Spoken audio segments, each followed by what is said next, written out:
कलयुग को सभी युग में से सबसे सर्वश्रेष्ठ क्यों कहा गया है और ऐसा किसने बताया? और कलयुग में सबसे बलवान व्यक्ति किसको माना जाएगा?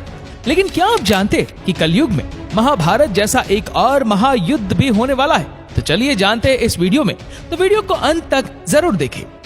दोस्तों, हमारे सनातन धर्म में समय के कालखंडों को 4 युगों में बांटा गया है, सतयुग, त्रेता युग, द्वापर और कलयुग, जिसमें कलयुग को मानव जाति के लिए सबसे शापित युग कहा गया है। कहा तो ये भी जाता है कि जैसे जैसे कलयुग अपने चरम पर पहुंचेगा, हमारे समाज की हालत बद से बदतर होती जाएगी। लेकिन आपको जानकर हैरानी होगी कि प्राचीन समय में एक ऐसे महर्षि भी हुए जिन्होंने कलयुग को सभी युगों में सबसे सर्वश्रेष्ठ युग बताया। दोस्तों, कौन थे वो महर्षि? क्यों उन्होंने कलयुग को सर्वश्रेष्ठ युग बताया और उनके ऐसा कहने के पीछे क्या तर्क था? तो दोस्तों, यहाँ सबसे पहले तो आप ये जान लीजिए कि हम जिस महर्षि की बात कर रहे हैं उनका नाम है महर्षि वेदव्यास। उन्होंने ही कलयुग को सभी युगों में सर्वश्रेष्ठ युग बताया है। कथा के अनुसार एक बार ऋषियों की सभा में चर्चा हो रही थी कि कौन सा युग सर्वश्रेष्ठ है। कोई सतयुग, कोई त्रेता, तो कोई द्वापर को श्रेष्ठ बता रहा था। जिसके बाद सभी ऋषिगणों ने मिलकर समाधान के लिए महर्षि वेदव्यास के पास गए। जब सभी ऋषिगण महर्षि वेदव्यास की कुटिया के समीप पहुंचे तो उन्होंने देखा कि महर्षि व्यास जी गंगा में डुबकी लगाकर ध्यान कर रहे। कुछ समय बाद महर्षि व्यास ध्यान से उठकर जल में खड़े हो गए और फिर उन्होंने जल में डुबकी मारी और ऊपर आने पर युगों में कलयुग, वर्ण में शुद्ध और इंसानों में स्त्री श्रेष्ठ है, ऐसा जपने लगे।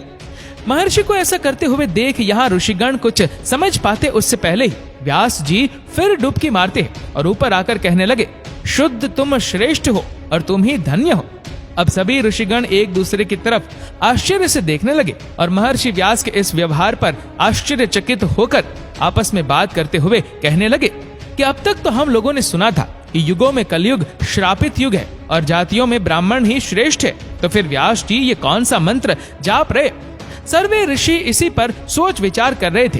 तभी व्यास जी नदी से बाहर निकलकर अपनी कुटिया में चले जाते हैं और बाद में ऋषिगण भी उसके पीछे कुटिया में चले जाते हैं और ऋषियों ने कहा, महर्षि, हम आपके पास एक समस्या के समाधान के लिए आए थे, लेकिन आप नदी में डुबकी लगाते समय इस मंत्र का जाप कर रहे थे।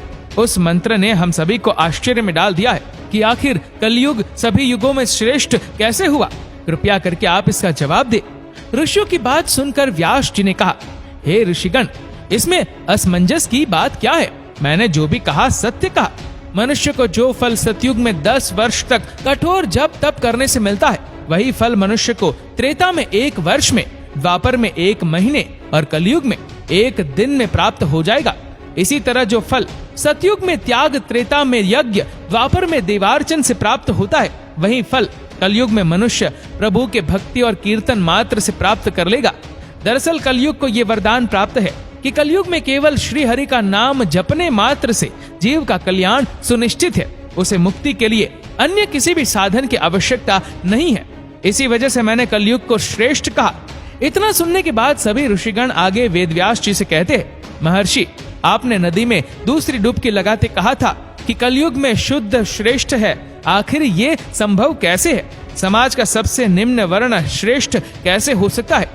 इस पर वेदव्यास जी कहते हैं, पहले ब्राह्मणों को ब्रह्मचर्य का पालन करना होता था, जिसके बाद वे अनुशासन एवं धर्म की मर्यादा में रहते हुए वेद शास्त्रों एवं मंत्रों का अध्ययन करते थे और इसके बाद ही वे अन्य वर्णों को मार्गदर्शन के लिए उन्हें धर्म ज्ञान देते थे। इस तरह से प्रत्येक ब्राह्मण अपने कर्तव्य का निर्वहन करते हुए उच्च पद को प्राप्त होते थे। लेकिन कलयुग में ब्राह्मणों में ये सभी गुण देखने को नहीं मिलेगा, इसीलिए वे सभी उच्च पद को प्राप्त नहीं होंगे। लेकिन शुद्ध में पहले से ही ब्रह्मचर्य और शास्त्रों के अध्ययन का नियम लागू नहीं होता आ रहा है।